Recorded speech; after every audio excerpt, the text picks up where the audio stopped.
அன்பானவர்களே, நல்லதை நினைத்து நல்லதை பேசும் பொழுது நல்லது தானாக வர ஆரம்பிக்கும். நம்ம வாழ்க்கையில் ஜீவனம்ங்கிறது ரொம்ப முக்கியம்.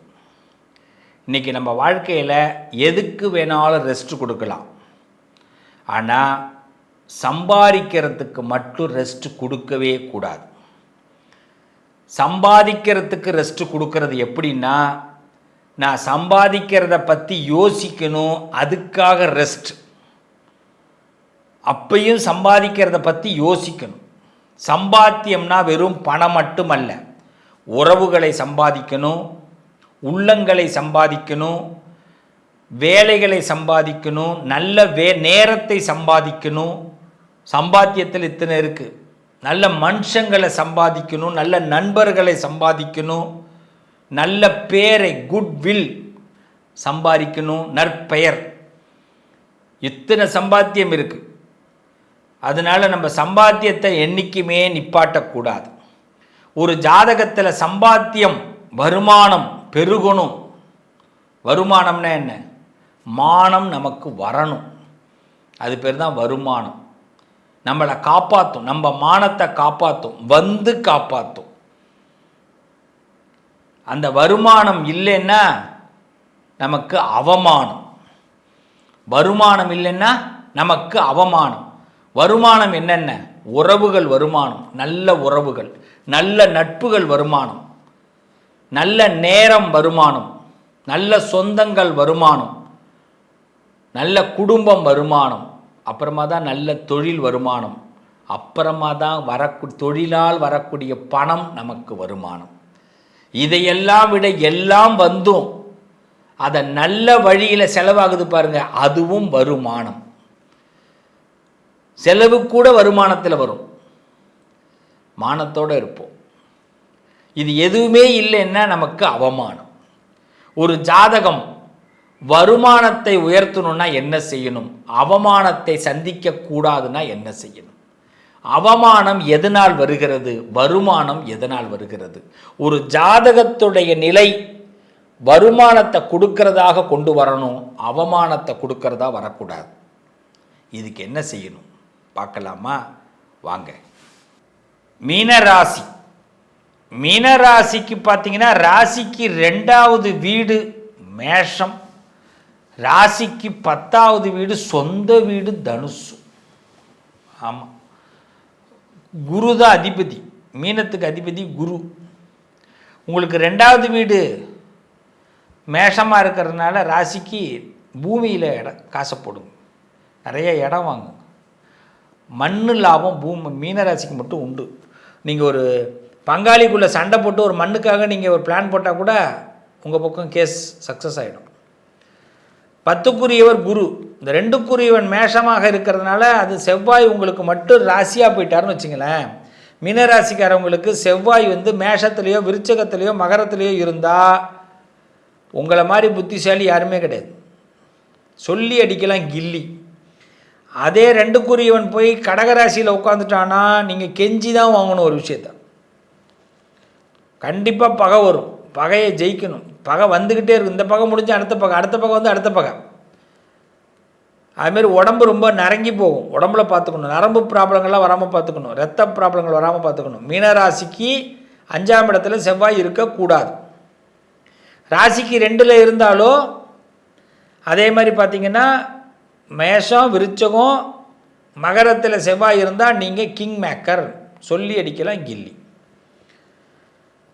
அதே மேஷத்தில் அந்த மீனராசிக்கு செவ்வாய் நீசமாகிடக்கூடாது.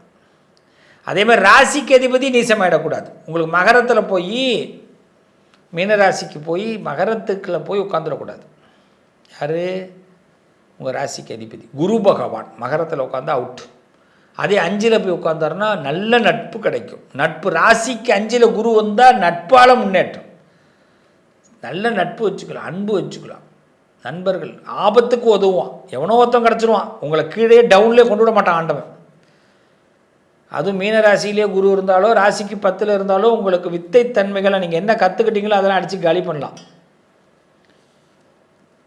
அதே நேரத்தில் நீங்கள் எந்த லக்னத்தில் பிறந்திருந்தாலும் உங்கள் ராசிக்கு அந்த லக்னத்துக்கு 2ஆம் இடமும் 10ஆம் இடமும் சிறப்பாக இருந்தால் உங்கள் பிளான் சக்ஸஸ். எந்த லக்னத்தில் மீனராசி பிறந்தாலும் உங்களுக்கு 2ஆம் இடமும் 10ஆம் இடமும் லக்னத்துக்கு உங்கள் பலம் கூடும். உங்கள் ராசியை பொறுத்த வரைக்கும் ராசிக்கு இடத்துல அதிபதியான குரு சாதகமாக இருக்கும். அதுமாரி உங்கள் ராசியில் உச்சம் பெற்ற சுக்கிரன் நல்லா இருக்கணும். எக்காரணம் கொண்டு மீனராசிக்கு மட்டும் புதன் இடத்துல, அதாவது கன்னியா ராசியில் சுக்கிரன் உட்காந்துடக்கூடாது. பணத்தட்டுப்பாடு இருந்துக்கிட்டே இருக்கும். ஒரு அச்சீவ்மெண்ட்டே அடைய முடியாது. நிறைய பேர் கல்யாணம் ஆகாமல் போகும், கல்யாண வாழ்க்கை நல்லா இல்லாமல் போகும், கல்யாண வாழ்க்கையில் திருப்தி இருக்காது. அதே பார்த்திங்கன்னா மீனராசிக்கு இந்த சுக்கிரன் மீனத்திலேயே இருந்தாருன்னா நீங்கள் ஜகஜால கில்லாடியாக இருப்பீங்க. ஆமாம், அதுதான் உங்களுடைய பெரிய பலம். உங்களுடைய பெரிய பலமே அந்த இடம்தான். சில பேருக்கு பார்த்திங்கன்னா மீனராசிக்காரவங்களுக்கு சில நேரங்களில் கேது பெரிய ஹெல்ப் பண்ணுவார். விருச்சகத்தில் போய் உட்காருவார் 9வது வீட்டில். நீங்கள் என்ன பண்ணுவீங்கன்னா சுற்றி விட்டு நீங்கள் சக்ஸஸ் பண்ணிட்டு போயிடலாம். ஆனால் அதே நேரத்தில் 9வது வீட்டில் கேது உட்காந்து சக்ஸஸ் பண்ண வைப்பார். மீனராசிக்கு 3வது வீட்டில் ராகு உட்காந்துருக்கிறனால சகோதர ஸ்தானங்கள் நல்லா இருக்காது. நல்லா கவனிக்கணும். மீனத்திற்கு 3ல் ராகு இருந்தால் சகோதர ஸ்தானம் நல்லா இருக்காது. ஆனால் 9ல் கேது இருக்கிறதுனால சுற்றி விட்டு நீங்கள் ஜெயிக்கலாம். உங்களுடைய வெற்றி உங்கள் கையில் இருக்குது. உங்களுடைய மானம் அவமானம் உங்கள் கையில் இருக்குது. அதனால் என்னை பொறுத்த வரைக்கும் மீனராசிக்காரர்கள் நிறையா விஷயத்தை சீக்கிரட்டாக பிளான் பண்ணுங்கள். ஒருத்தவங்களோட பழக்கத்தை தொடர்றதை விட தேவைக்கு ஏற்ப பழக்கங்களை வைத்துக்கொள்வது நல்லது. இந்த பழக்கம் கடைசி வரைக்கும் நீடிக்கணுங்க அப்படின்னு நினைக்கவே வேண்டாம். தேவைக்கு ஏற்ப பழக்கத்தை ஏற்படுத்திங்க. அதான் மீனத்தோடைய பெரிய பலம். ஜீவனஸ்தானம் 2வது வீடு குடும்பஸ்தானம், அதுவே உங்களுக்கு ஜீவனத்தை கொடுக்கும். 10வது வீடு தொழில் ஸ்தானம், அது ஜீவனத்தை கொடுக்கும். அதனால் என்றைக்குமே உயர்ந்த பிரதாபங்களை ஆசைப்படுங்க. ஒரு பெரிய ஆளாகணும்னு ஆசைப்படுங்க. உங்களுக்குள்ள ஒரு இன்டெலிஜென்ட்டாக நீங்கள் உங்களை கிரியேட் பண்ணுங்கள். நல்லா வருவீங்க. நல்லது தான் உங்களுக்கு நடக்கும். இப்போ இந்த தொகுப்பை பார்த்துருப்பீங்க. நம்ம வாழ்க்கையில் இந்த வருமானத்தை ஒவ்வொரு ராசிக்கும் எந்த கிரகம் முடிவு பண்ணுது, எந்த இடம் முடிவு பண்ணுதுன்றதையும் சொல்லியிருக்கிறோம். அவமானத்தையும் எந்த இடம் முடிவு பண்ணுது, எந்த கிரகம் முடிவு பண்ணுதுங்கிறத சொல்லியிருக்கிறோம். அப்போ இனி என்ன பண்ணணும்? வருமானத்தை உயர்த்தும் நோக்கத்தை முதல்ல கொண்டு வரணும். அதற்கு முன்னாடி அவமானத்தை நாம் கடக்கிறதுக்கும் அவமானத்தை நாம் எதிர்க்கிறதுக்கும் முடிவு கொண்டு வரணும். நிறைய பேர் நினைக்கிறாங்க அவமானத்தை நான் சந்திக்கவே கூடாதுங்கன்னு நினைக்கிறாங்க. அது முதல் தவறு. ஒரு உலகத்தில் எந்த சந்திப்பும் இல்லாமல் எதுவும் நடக்காது. நீங்கள் எந்த ராசியில் பிறந்தாலும், எந்த கிரகம் உச்சம் பெற்றிருந்தாலும், என்ன பதவியில் இருந்தாலும், என்ன யோகத்தில் இருந்தாலும் நீங்கள் சந்தித்து கொண்டே இருக்க வேண்டும். அவமானத்தை சந்திக்கணும், துக்கத்தை சந்திக்கணும், சந்தோஷத்தை சந்திக்கணும், சிறப்பை சந்திக்கணும், மகிழ்ச்சியை சந்திக்கணும், பணத்தை சந்திக்கணும், உறவுகளை சந்திக்கணும், மரியாதையை சந்திக்கணும், எல்லாத்தையும் சந்திக்கணும். சந்திக்கிறத நம்ம பக்கத்திலே வச்சுக்கணும். அதில் ரொம்ப முக்கியம். சிலது சந்திக்கிறத சந்திச்சுட்டு இனிமேல் நான் உன்னை சந்திக்க மாட்டேன்னு அதுக்கிட்ட சபதம் பண்ணி அனுப்பி வைக்கணும். இதில் தான் அவமானம் வரும், இதில் தான் நஷ்டம் வரும், இதில் தான் வருத்தம் வரும், இதில் தான் பகை வரும். இதையெல்லாம் சந்திக்கணும். ஆனால் சந்திச்சுட்டு இது எல்லாம் என்னால் சந்தித்தேன், இனிமேல் நான் இதுக்கு இடம் கொடுக்க மாட்டேன், நீங்கள்லாம் புறப்படுங்க, அதே என்னால் சந்தித்த மகிழ்ச்சி, சந்தோஷம், லாபம், வருமானம், உண்மை, அன்பு, பாசம் எல்லாம் இனிமேல் என்கிட்டயே இருக்கும். அப்போ நம்ம தான் நினைக்கணுங்க. நாம் நினைக்கிறதுக்கு ஒரே பரிகாரம், தினசரி உங்கள் மனசில்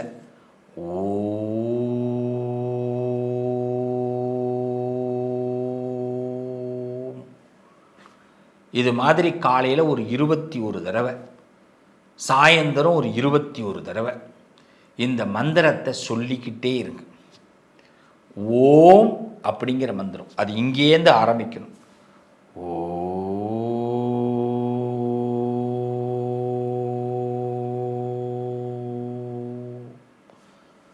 21 டைம்ஸ். கார்த்தால சாயிருச்சு. கார்த்தால நல்ல மைண்டை செட் பண்ணிடணும். முதல்ல பிடிக்காது. சொல்ல சொல்ல என்ன ஆகும் அப்படின்னா, ஒரு 3 மாதம் தொடர்ந்து சொல்லிட்டீங்கன்னா நீங்கள் சொல்லலேன்னு சொல்ல ஆரம்பிச்சிடுவீங்க. இன்றைக்கி ஒரு நாளும் விடக்கூடாது. சார் இத்தனை சத்தமாக தான் சொல்லணுமா? சத்தம் இல்லை. முதல்ல சத்தமாக சொல்லிப்பார். என்றைக்கு நம்ம வாழ்க்கையில் இவனுக்கு தெரியக்கூடாது, அவனுக்கு தெரியக்கூடாது, அவனுக்கு நடக்கக்கூடாது, இவனுக்கு தெரிஞ்சிடக்கூடாதுன்னு நினைக்கிறோமோ அன்றைய வரைக்கும் நம்ம முன்னேறவே முடியாது. நாம் உலகத்துக்கு தெரியணும்னா 4 பேருக்கு நம்ம செய்கிறதும் தெரியணும். நாம் செய்கிறது தெரிஞ்சாதான் நாளைக்கு நம்ம உலகத்தில் முன்னேற முடியும். முதல்ல நம்மளுக்குள்ளே இருக்க இந்த நடுத்தர ஃபேமிலின்னு சொல்லுவாங்க, மிடில் கிளாஸ் என்ன பண்ணுவாங்க தெரியுமா? எது செஞ்சாலும் தெரியாமல் செய்யணும்னு ஆசைப்படுவாங்க. அங்கேயே அவங்க வெளியில் வர முடியாமல் தவிக்கிறாங்க. எல்லாரும் சொல்கிறேங்க, கோச்சிக்காதீங்க. நீங்கள் எல்லாரும் கோடீஸ்வரன் ஆகணும், எல்லாரும் பெரிய பணக்காரன், நிம்மதியான ஆளாகணும். பணம் மட்டும் கோடீஸ்வரன் ஆக்காதுங்க. நல்ல உறவுகள் தான் கோடீஸ்வரன் ஆக்கும். நல்ல மனுஷங்க தான் கோடீஸ்வரன் ஆக்குவாங்க. சந்தர்ப்பங்கள் தான் கோடீஸ்வரன் ஆக்கும் நம்மளை. இதையெல்லாம் சம்பாதிக்கணும்னா முதல்ல வெளிப்படையாக இருக்கணும். அப்போ ஓம்னு சொல்கிறோம், இது யாருக்கும் தெரியாமல் சொல்லணும். தெரிஞ்சே சொல்லு. முதல்ல தெரியாமல் முதல்ல வார்த்தையை மந்திரம் சொல்லும் போதே வாயிலேருந்து வார்த்தை வெளியில் வந்துக்கிட்டு இருக்கும்.